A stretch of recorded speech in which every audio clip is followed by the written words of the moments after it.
बोलिए, समाप्त नहीं होंगे, नसा जाएंगे। गोस्वामी जी कहते हैं सुनत नसाही। नसाही माने बड़ा अद्भुत शब्द है नसाही।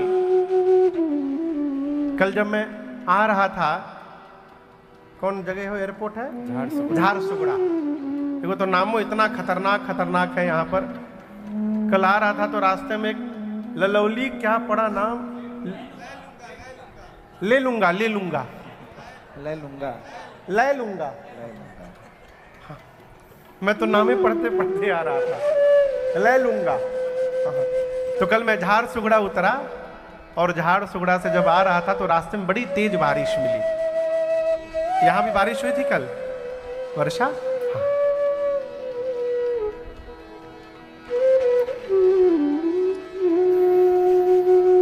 बारिश हो रहा था कि हो रही थी? हो रही थी।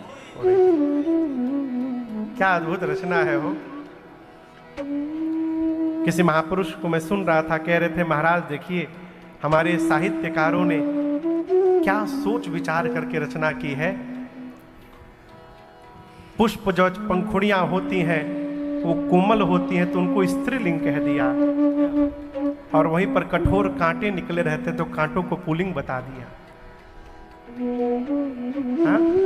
बादल जो जल को लेकर पृथ्वी से दूर रहता है उस बादल को पुल्लिंग बताया गया।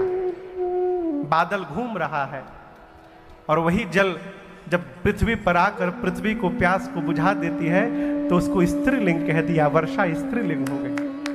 मंगलानाम चकर्तारो वंदे वाणी विनायकम। श्री रामचरितमानस का पहला शब्द है वर्ण, और अंतिम शब्द क्या है पता है? मानव। क्या है? ते संसार पतंग घोर किरणे दहयन्ति नो मानवा। श्री रामचरितमानस का पहला शब्द है वर्ण और अंतिम शब्द है मानव। क्या? वर्ण से लेकर मानव की यात्रा ही राम कथा है। और गोस्वामी जी ये न समझिएगा कि अकारण लिख दिए। पहला शब्द वर्ण और अंतिम शब्द मानव क्यों लिखा? गोस्वामी जी कहते हैं कोई भी वर्ण का जीव क्यों ना हो, ब्राह्मण हो, क्षत्रिय हो, वैश्य हो, शूद्र हो, किसी भी वर्ण में किसी भी कुल में जन्म लेने वाला क्यों ना हो, जब तक उसके जीवन में ये रामचरित्र नहीं उतरेगा तब तक वो मानव कहलाने का अधिकारी नहीं है। वर्ण कोई भी हो, ये रामचरित्र उतर जाए तब जाकर अंत में मानव बनता है। एक श्लोक है, एषाम न विद्या न तपो न दानम। आचार्य जी जानते होंगे, एषाम न विद्या न तपो न दानम ज्ञानम न शीलम न गुणो न धर्मः ते मर्त्य लोके भूरिभार भूता मनुष्य रूपेण मृगाश्चरन्। कहते हैं जिसके पास विद्या नहीं है, तपस्या नहीं है, दान नहीं है, एषाम न विद्या न तपो न दानम, ज्ञान नहीं है, शील नहीं है, गुण नहीं है, धर्म नहीं है, ये सारी वस्तुएं सोनू बाबू जिसके पास नहीं है, कहते हैं वो मर्त्य लोक, इस मृत्यु लोक में भार है। भार, बोझा। बोझा समझते हैं ना? बोझा है। जो आदमी घर में कोई काम नहीं करता ना तो घर वाले कहते तुम तो भार बने हो घर के ऊपर। उसी प्रकार कहते हैं महापुरुष, जिस मनुष्य के पास विद्या, तप, दान, संस्कार, शील, गुण, धर्म नहीं है वो मनुष्य इस धरती पर भार है। दिखाई दे रहा है मनुष्य है लेकिन मनुष्य नहीं है। मनुष्य रूपेण मृगाश्चरन्ति, वो मनुष्य के रूप में पशु बन के जी रहा है, वो पशुवत जी रहा है, कोई मतलब नहीं। आप कभी विचार करिएगा, आप लोग सब लोग नौकरी व्यापार करते हैं ना? नहीं करते हो तो खेत में काम करते होंगे, करते हैं ना? हम भी कथा गाते हैं, काम ही कर रहे हैं। क्यों कर रहे हैं? पेट के लिए। यदि भगवान पेट वाला सिस्टम न दिए होते तो आदमी कोई काम नहीं करता। पेट है इसलिए काम करना पड़ रहा है।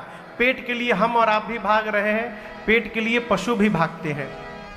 भागते हैं ना? अच्छा, रात को हम भी सो जाते हैं, रात को पशु भी सोते हैं, आराम करते हैं। हमको भी भय लगता है, उन पशुओं को भी भय लगता है। आहार, निद्रा, भय, मैथुन है। हम भी सांसारिक सुख लेते हैं, वो पशु भी सांसारिक सुख लेते हैं। इस मामले में वो हमसे तनिक श्रेष्ठ है, वो अपने ऋतु में ही लेते हैं। मनुष्य का तो भगवान मालिक है। हम भी डरते हैं, पशु भी डरते हैं। हम भी पेट के लिए दौड़ते हैं, पशु भी दौड़ते हैं। हम भी सोते हैं, पशु भी सोते हैं। हम भी संसार का सुख लेते हैं, पशु भी लेते हैं। यदि वो सारा काम जो पशु करते हैं उतना ही काम हम भी कर रहे हैं, कभी अकेले में सोचिएगा उस 4 पांव वाले पशु में और 2 टांग के हम इंसान में क्या अंतर है? क्या अंतर है? हम तो पशु की तरह जी रहे हैं। अंतर क्या है महाराज? ये जो धर्म है, ये धर्म ही हमको पशु से मानव की ओर लेके जाता है। यदि हमारे जीवन में धर्म आ गया तो हम पशुवत से उठकर मानवता की ओर बढ़ जाते हैं, और यदि धर्म समाप्त हो गया तो मानव के शरीर में भी पशु बन के जी रहे हैं। ये मूल अंतर है। इसलिए धर्म आचरण करिए, कुछ भी हो जाए धर्म से अलग न हुआ जाए। और ये धर्म पर चलने की राह कौन बताता है? प्रातः स्मरणीय पूज्य श्री बिंदु गोस्वामी जी कहते हैं, हमें रामायण क्या बताती है? हमें निज धर्म पर चलना बताती। सप्ताह में किस दिन बताती है? बोलिए, किस दिन नहीं? रोज रामायण नित्य बताती है। अच्छा आप बताइए, हम आपको कथा कब सुनाएंगे? आपको ये कथा कब सुनाई पड़ेगी? जब आप घर से निकल के पंडाल में आइएगा, अथवा घर में से नहीं निकल पा रहे हैं तो मोबाइल लेके यूट्यूब पे सुनिएगा। यूट्यूब पे सुनने का बड़ा अच्छा लाभ है। जब मन करे बंद कर दो, यहां बंद नहीं कर सकते, हाँ? लेकिन सुन तो रहे। अब गोस्वामी जी, बिंदु गोस्वामी जी कहते हैं रोज रामायण हम लोग को बताती है। तो रामायण रोज कब बताएगी? जब हम रामायण से रोज मिलेंगे। साल में 9 दिन कथा सुनने से रामायण नहीं बताएगी। जब हम रोज रामायण से अपने घर में मिलेंगे, आधा घंटा, 5 मिनट, 10 मिनट, जब नित्य मानस जी को पढ़ेंगे, तब बताती रोज नित्य बताती है। क्या बताती है? निज धर्म। ये निज धर्म क्या है? पिता के प्रति यदि हम पुत्र हैं तो पुत्र का धर्म क्या है? रामायण बताती है। यदि हम पिता हैं तो पिता का धर्म क्या है? रामायण बताती है। यदि हम भाई हैं तो भाई का धर्म क्या है? ये रामायण बताती है। भरत भैया उदाहरण है उसके। यदि हम मित्र हैं तो मित्र का धर्म क्या है? रामायण बताती है। हम यदि सेवक हैं तो सेवक का धर्म क्या है? ये रामायण बताती है। जीवन में जितने संबंध हैं उन संबंधों का वास्तविक आचरण धर्म क्या है? ये रामायण बताती है। और बिना रामायण के शरण में आए ये धर्म हमारे जीवन में अवतरित होने वाला नहीं है। देखिए, जीना कोई महत्वपूर्ण विषय नहीं है, किस तरह से जी रहे हैं ये महत्वपूर्ण विषय है। कई लोग चले जाते हैं तो समाज वाले कहते अच्छा हुआ चला गया, और कई लोग चले जाते हैं तो पूरा नगर रोता है, क्यों चले गए? ये जीवन है। हमारे महाराज से कहते हैं, बाबू जीवन वो नहीं जो लोग जीते हैं, जीवन वो है जो जाने के बाद छूट जाता है। वो हमारा वास्तविक परिचय होता है। और वो बनेगा कैसे? केवल और केवल धर्माचरण से। बताती रोज रामायण। यदि एक वाक्य में यदि कहा जाए कि धर्म की परिभाषा क्या है, आप श्री रामचरितमानस पढ़िएगा। मानस में कई धर्म बताए गए हैं। परम धर्म श्रुति विदित अहिंसा, अहिंसा परम धर्म। धर्म न दूसर सत्य समाना, सत्य जैसा कोई दूसरा धर्म नहीं। परहित सरिस धर्म नहीं भाई, परहित जैसा कोई धर्म नहीं। अब लीजिए ना, 3 धर्म तो यहीं आ गया। कौन सा सही है? दिमाग लगाइएगा तो इसी में झुरा के रह जाइएगा, फंस जाइएगा। आचार्य जी बहुत पहले 1516 में हम लोग राजस्थान में कथा गाने गए थे। एक बार बांसवाड़ा जगह है रतलाम के आगे। तो वहाँ एक मीडिया के भाई आए कमरे में, बोले महाराज एक प्रश्न है, कई लोगों से पूछा हूं। मैंने पूछा हमसे काहे पूछ रहे हैं, जब कई लोगों से पूछ चुके हैं तो हमसे क्यों पूछ रहे हैं? बोले नहीं महाराज, जितने लोगों से पूछा सब अलग अलग उत्तर देते हैं, अब हम ये नहीं समझ पाते कि सही कौन बोल रहा है। फिर मैंने कहा हम जो उत्तर देंगे उसकी क्या गारंटी कि आप सही मान लेंगे? बोले नहीं, बोले नहीं महाराज आपसे पूछना है। हम कहिए क्या प्रश्न है? तो उनके दो प्रश्न थे। पहला प्रश्न था कि महाराज जी धर्म क्या है, और दूसरा प्रश्न उन्होंने पूछा कि हम जितने कथावाचक के पास जाते हैं सब अलग अलग रास्ता बताते हैं। कोई कहता है माला जपो, कोई कहता है भगवान की पूजा करो, कोई कहता है सेवा करो, कोई कहता है भगवान की सेवा करो, कोई कहता है परमार्थ करो। हम समझ नहीं पाते कि हम करें क्या। जिसके पास बैठो सब कोई नया रास्ता बता देता है। ये धर्म क्या है? मैंने जो उनसे कहा कि आप किन से पूछे, मुझे तो नहीं पता, और वो क्या क्या आपको सुनाए हैं ये भी मुझे नहीं पता, लेकिन एक वाक्य आप लिखिए। क्या?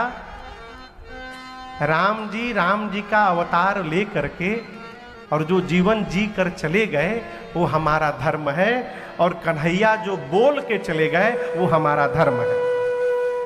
अब इधर उधर जाना ही नहीं। राम जी का जीवन एक श्रेष्ठ मनुष्य का धर्म है। राम जी ने पिता के लिए जो किया वो पुत्र का धर्म है। राम जी ने मेरी माँ के साथ जो किया वो पति का धर्म है। और दूसरी बात, राम जी और माँ का बिछो नहीं हुआ, राम जी ने माँ की कोई अग्नि परीक्षा ली है। ये बाद के लोग कलंक लगाए हमारे ग्रंथों पर। कोई अग्नि परीक्षा नहीं हुई थी। हम आपको बताएं, आगे प्रसंग आएगा, आप सुनिएगा। वास्तव में रावण तो सीता मैया को ले ही नहीं गया। ये मानस में लिखा हुआ है, मैं अपने मन से नहीं बोल रहा हूं। और रावण की औकात क्या है कि मेरी मां को ले जाएगा? जिस धनुष को, जिस शंकर भगवान के धनुष को सीता मैया बाएं हाथ से उठा ली, रावण उस धनुष को तो उठा ही नहीं पाया, वो मेरी मां को खाक उठाएगा? आप कल्पना करिए, जिस धनुष को मां ने उठा लिया उस धनुष को रावण नहीं उठा पाया, तो सीता मैया को क्या उठाएगा वो? रावण के आने के पहले भगवान ने सीता मैया से कहा, सीते मुझे ललित नर लीला करनी है। रावण अब तक मेरे प्रति कोई अपराध नहीं किया, इसलिए मैं उसको मार नहीं पा रहा हूं। मैं चाहता हूं कि वो कोई अपराध करे जिससे मुझे मारने का अवसर मिल जाए। रावण की क्षमता नहीं सीता जी कि वो आपको लंका लेकर के जाए, इसलिए भगवान ने कहा, अरण्य कांड का प्रसंग है। राम जी कहते हैं कि तुम पावक महु करहु निवास, जाओ लगी करो। राम जी बोले, सीता जी आप अग्नि में जाकर के बैठ जाइए जब तक मैं धरती से निशाचरों का अंत न कर दूं। राम जी की बात मानकर सीता मैया अग्नि में जाके बैठ गई। राम जी के पास सीता मैया ने अपना फोटो छोड़ दिया, प्रतिबिंब, छाया, बिल्कुल सीता जी जैसी। और आपको मजे की बात बताऊं, लक्ष्मण जी भी नहीं जान रहे हैं कि नकली भाभी है। लक्ष्मण हूं यह मरम न जाना, जो कछु चरित रचा भगवान। केवल राम जी जानते और सीता मैया जानती है, बस। तो रावण तो सीता मैया को ले ही नहीं गया, और सीता मैया का फोटो लेकर गया था लंका। जब युद्ध हो गया, रावण मर गया, लंका से अयोध्या जाना था, सीता मैया की छाया राम जी के पास आई, तो अपनी सीता जी को अग्नि से बाहर निकालना है। जो असली सीता जी अग्नि में बैठी थी, मां को बाहर निकालना था, इसलिए भगवान ने झूठी रचना बनाई अग्नि परीक्षा की। और ये प्रतिबिंब फोटो वाली सीता जी अग्नि में जाके जल गई, और असली सीता मैया जो पहले से बैठी थी वो अग्नि से बाहर राम जी के पास चली आई, और ये रहस्य दूसरा कोई नहीं जान पाया। इसलिए भगवान पर कभी दोषारोपण नहीं करना चाहिए। राम जी, भाई भगवान कृष्ण कहते हैं गीता में कि पुरुषों में मैं राम हूं, यानी कृष्ण भगवान मर्यादा पुरुषोत्तम नहीं कहा है, भगवान कृष्ण लीला पुरुषोत्तम कहा है। मर्यादा की जब बात आती है तो कन्हैया भी कहते हैं कि मर्यादा में मैं राम हूं, मैं ही रामावतार में राम रहा। तो राम जी का जीवन धर्म है, राम जी का आचरण धर्म है। हम प्रयास करें उस आचरण का यदि 1% भी हमारे आचरण में उतर गया तो हमारा भी ये मानव जन्म कृतार्थ हो जाएगा और हम धन्य हो जाएंगे। ये कथा का उद्देश्य है। और दूसरा प्रश्न क्या था वो? सदा शुभ। हम प्रश्न पूछ रहे हैं। दूसरा प्रश्न क्या पूछे थे? हाँ, सभी कथावाचक अलग अलग रास्ता बताते हैं, ये क्या है? हम भूले नहीं थे, तुमको याद बाकी लिखे यार। दूसरा प्रश्न पूछा उन्होंने, सभी कथावाचक अलग अलग रास्ता बताते हैं, ये क्या है? आप इस बात से सहमत हैं जो कह रहा हूं? कोई कहता है माला जपो, कोई कहता है ये करो, कोई कहता है वो करो, हम करें का? एक भैया एक भगत जी मिले हमको अभी 1 साल पहले, बोले महाराज जी हमको 4.5 घंटा पूजा करने में लगता है। हमने क्यों? बोले महाराज जी हनुमान जी का चालीसा पढ़ता हूं तब तक डर लगता है कहीं शंकर जी ना नाराज हो जाएं। फिर शंकर जी का पढ़ने लगता हूं, तब तक आधा पढ़ा रहता हूं, फिर ध्यान आता कहीं दुर्गा जी नाराज हो गई तो फिर दुर्गा जी का चालीसा पढ़ता हूं, फिर विष्णु भगवान का। इस तरह मैं 4 घंटा चालीसा ही पढ़ता रहता हूं। हम करें क्या? देखिए, सबसे बढ़िया सब्जी मालूम है कौन सा है?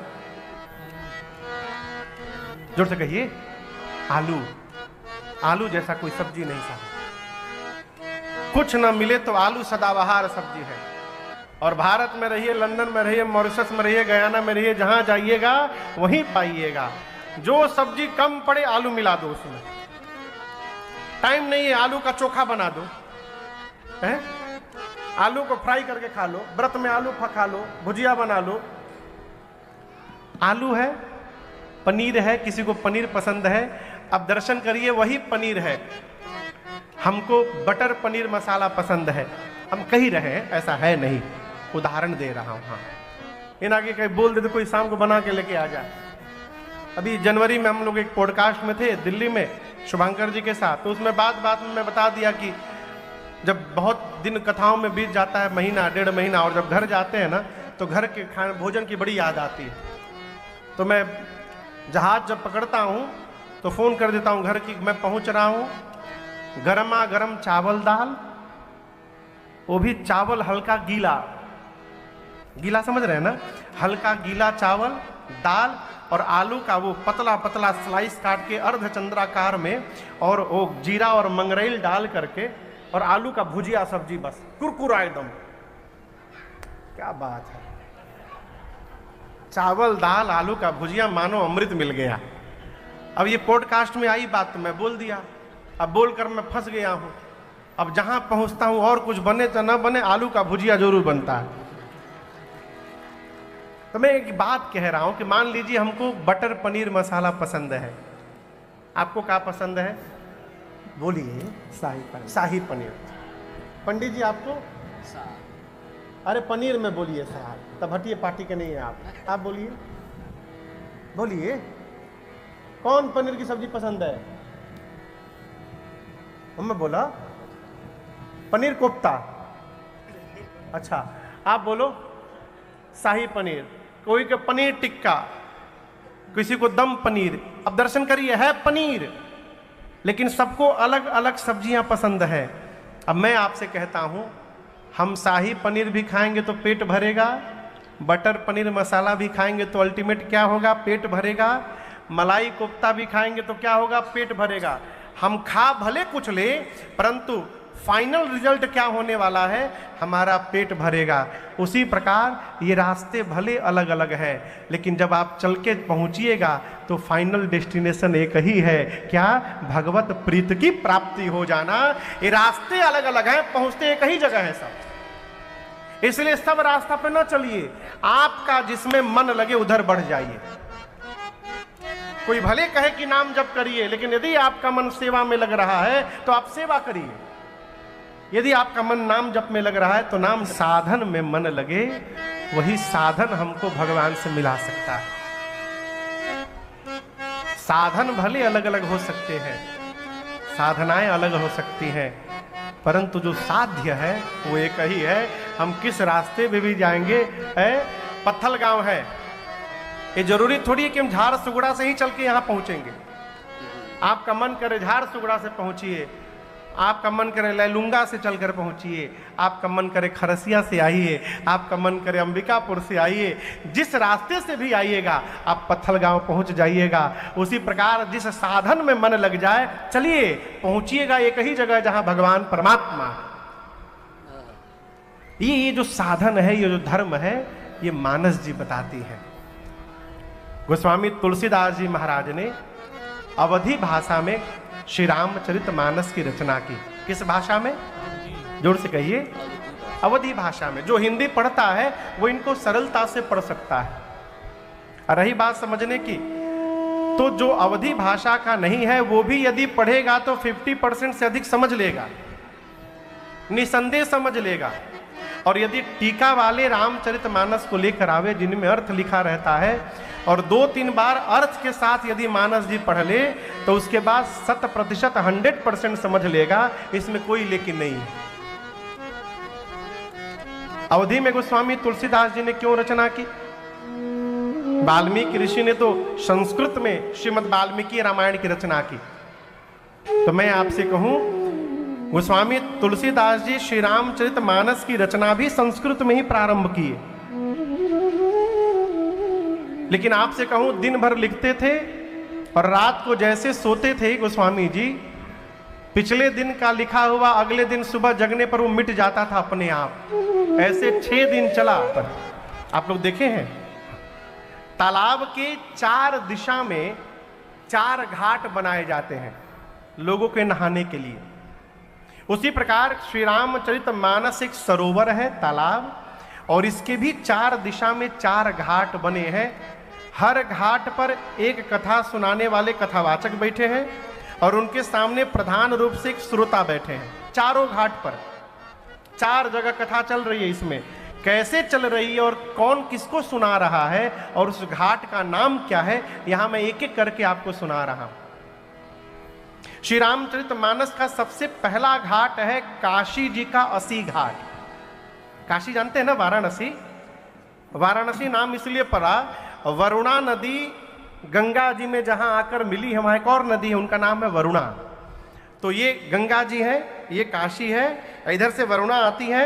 वरुणा जहां आकर गंगा जी से मिली, वहां से लेकर और गंगा जी के किनारे किनारे 80 घाट एक है।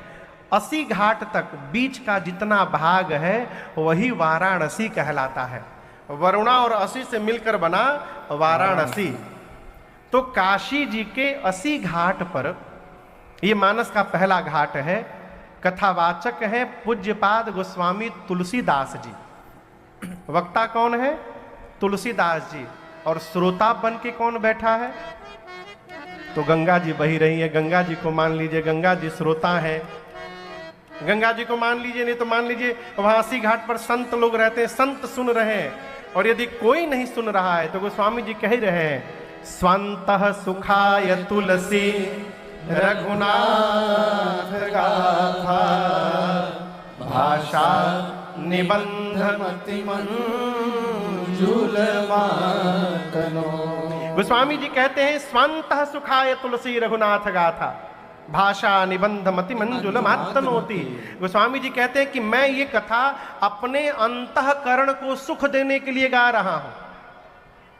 गोस्वामी जी हमको आपको सुखी के लिए नहीं गा रहे हैं, वो अपने को सुख देने के लिए गा रहे हैं। और एक बात याद रखिएगा, राजन ये कथा गा रहा है, जब तक मुझे आनंद नहीं मिलेगा गाकर तब तक आपको मिलने वाला नहीं है।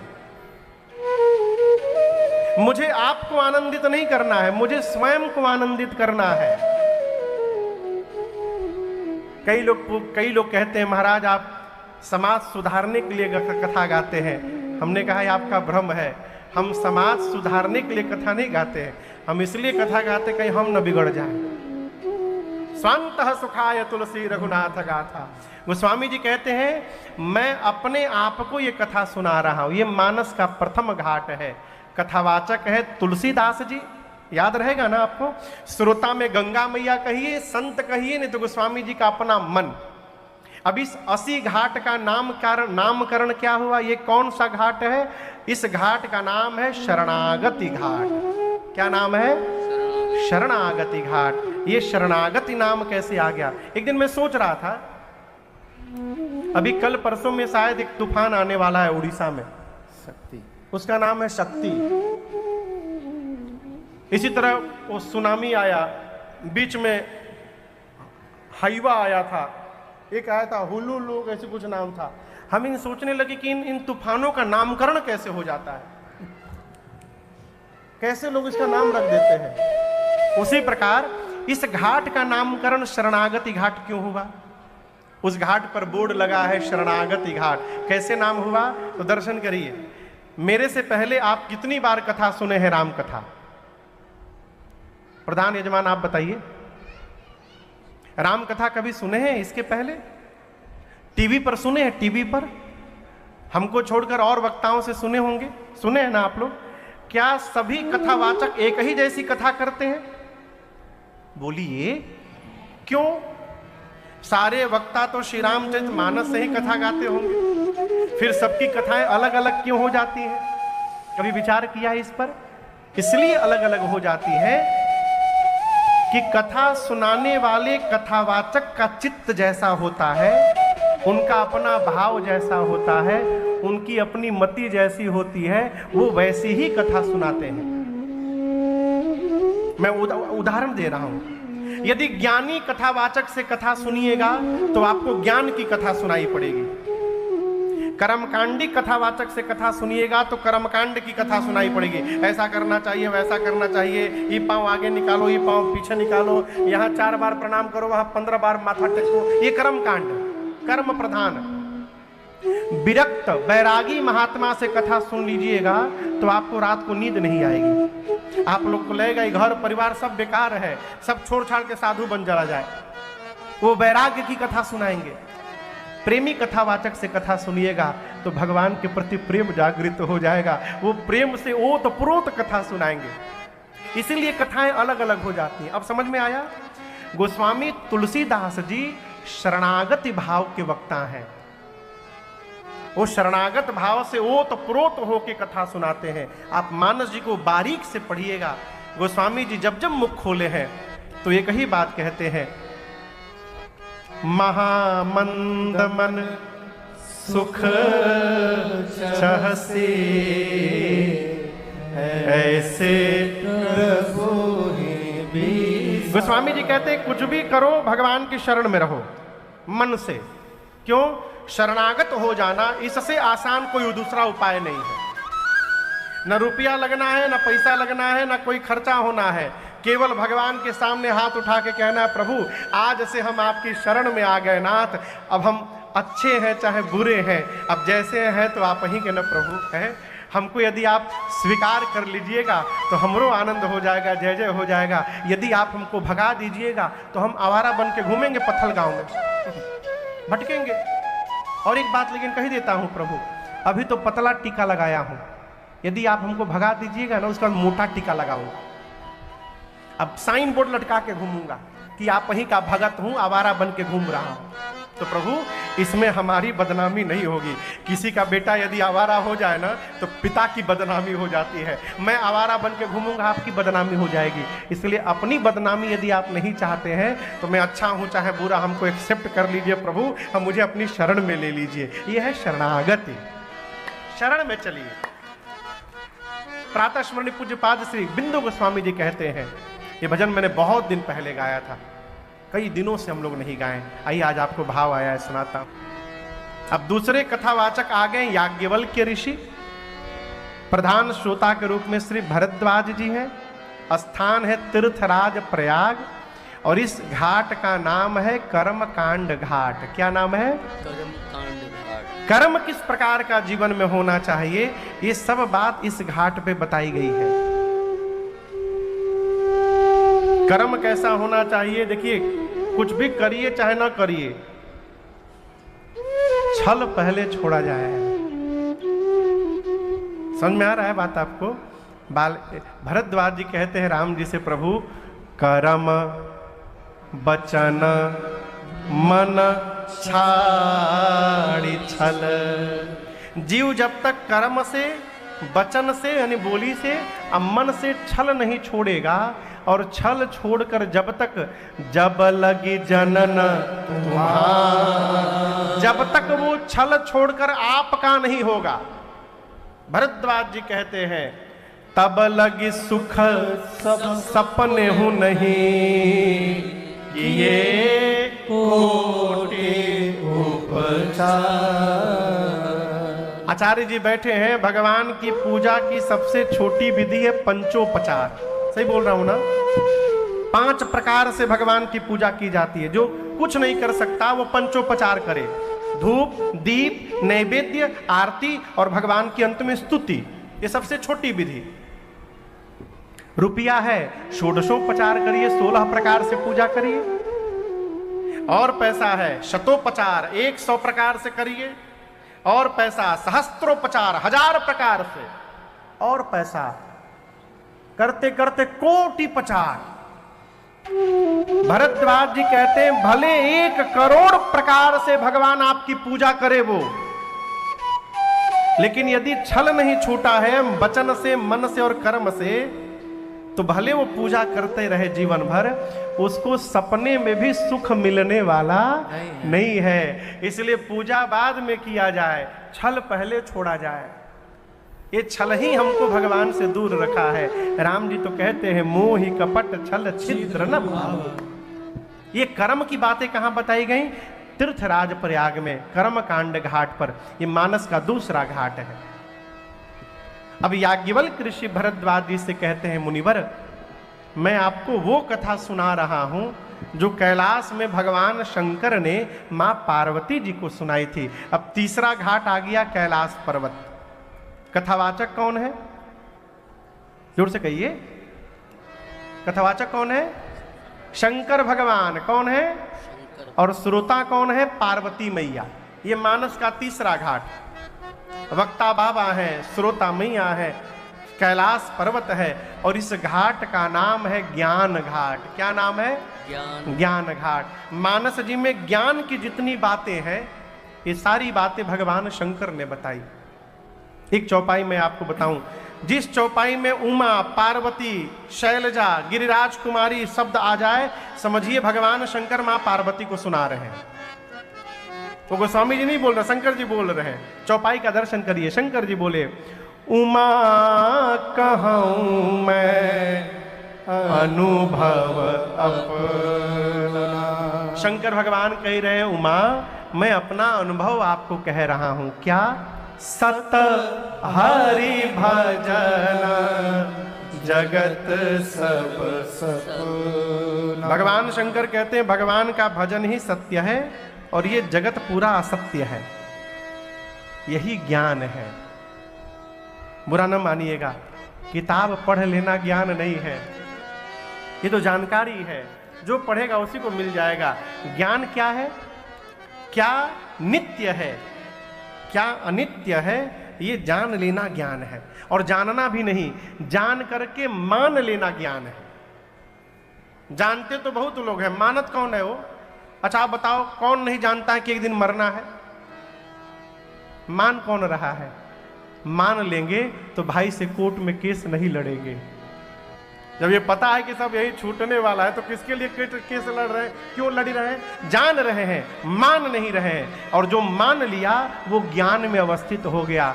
क्या छूटेगा और क्या जाएगा, इसको जान करके मान लेना, ये ज्ञान है। ज्ञान घाट के वक्ता हैं भगवान शंकर। जितनी ज्ञान की बातें हैं, गिधा अधाम खग आमिष भोगी। भगवान शंकर कहते हैं पार्वती, गीध, गीध जानते हैं?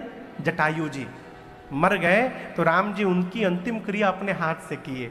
तो शंकर जी पार्वती से कह रहे हैं, पार्वती गीधा अधाम खग आमिष भोगी। वो जो गीध मरे हैं जटायु जी, अधम है, पक्षी हैं, आमिष भोगी यानी मांस खाने वाले पक्षी थे जटायु।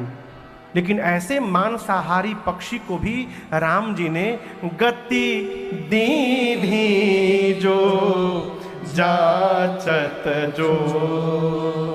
जिस गति को प्राप्त करने के लिए जोगी मुनि महात्मा जन्म जन्मांतर भगवान से प्रार्थना करते रहते हैं, वो गति राम जी ने एक मांसाहारी पक्षी को दे दी। जटायु जी को राम जी ने अपने धाम विदा कर दिया। ऐसे भगवान को छोड़कर हम संसार में इधर उधर फंसे हुए हैं, भटक रहे हैं। आपसे एक बात कहूं, पति पत्नी बात कर रहे हो और जब कोई सरकार गूढ़ बात करनी हो ना, तो पति कहते हैं अजी सुनती हो, और पास में जा करके कान में वो बात कहते हैं। कहो तो इतनी बात तो शंकर जी ने कह दी।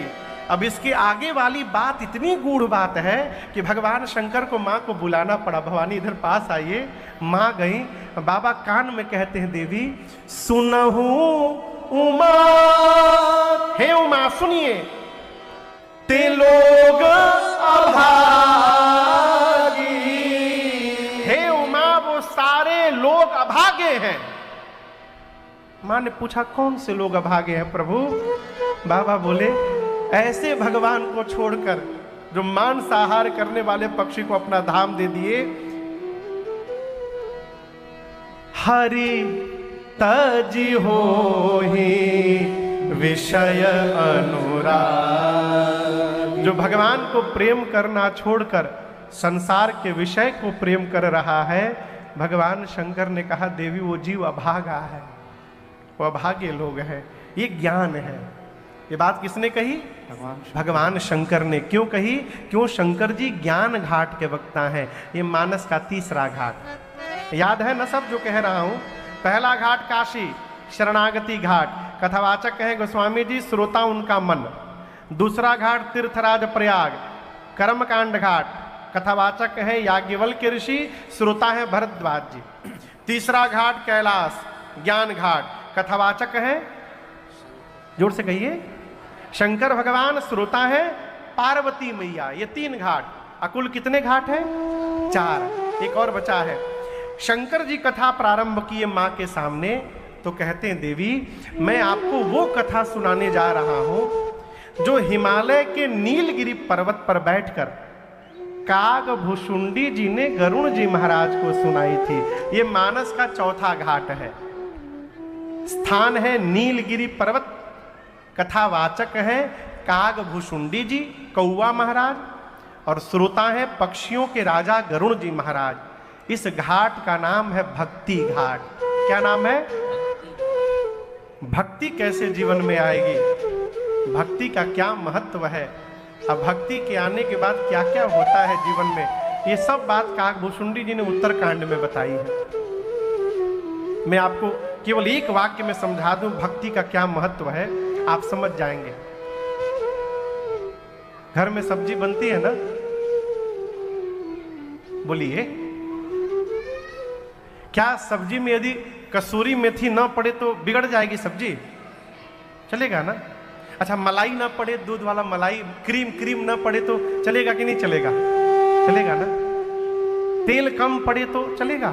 अच्छा वो धनिया पाउडर कम पड़े तो थोड़ा चलेगा ना?